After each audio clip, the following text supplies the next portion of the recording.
This is part 3, and we're on the topic, what exactly do I tell my child about sex? So you need to tell them about consent laws. In Georgia, for example, where I reside, the age of consent to sex is 16. So even if you're a 17-year-old man, maybe a high school senior, and you have sex with a 15-year-old, the 15-year-old may be bigger than you. You might think you are age mates.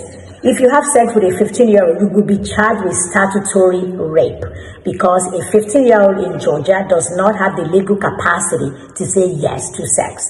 Those are things that we need to educate ourselves on. I see a lot of people come to court, with charges like this, and the mother is crying, the dad is crying like, my goodness, they were just boyfriend and girlfriend, not knowing the intricacies that age matters. So you need to know the age of consent.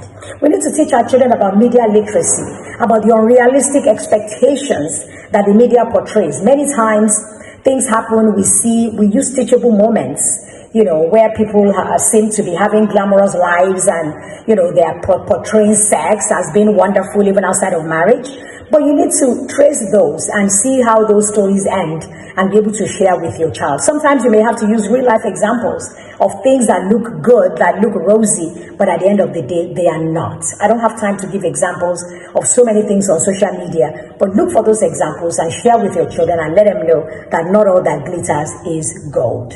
Now, if you have a child who is already engaged in sexual activity and you know it, or you are fortunate enough that a child actually admits to you, maybe after they're able to trust you, after you've been having conversations, if they can actually admit to you that they've been having sex, don't fly off the handle, don't start judging them, don't start screaming. This is time for a real conversation, because the fact is that a lot of teenagers who are engaged in sex feel trapped. And so you can ask the question, are you happy in what you are doing? Are you happy in this relationship? Do you feel trapped? Do you feel pressured? There are a lot of young people that are engaging in this because they are overpowered by peer pressure and they feel this is what they have to do. Do you feel guilty? If a child is raised in a home or in a faith where they've been told that it is wrong to have sex before marriage, they might have guilt feelings. They might be torn, in what they are doing, and you can have those conversations with them. You can tell them that just because you said yes once doesn't mean you always have to say yes. You can change now. You can begin to say no from now. Now that you have education, now that you know that in a healthy relationship, you should not feel trapped, you should not feel disrespected, you should not feel pressured. And if you're having all of this, you need to let your child know that all these are negatives, and that is a reason to not continue. And they need to know that they are not trapped just because they've done it.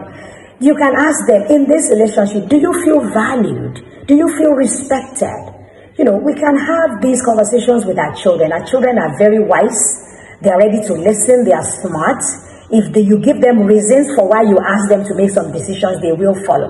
But at the end of the day, the decision lies with your child. Hopefully, these tools will help as many children as possible to be able to avoid these kinds of things. So unfortunately, some people may still fall into it, but at least you will know that as a parent, you've done your part. Again, thanks very much for watching. If you enjoy what you have heard, share the video, subscribe to our channel, and I'll see you next time.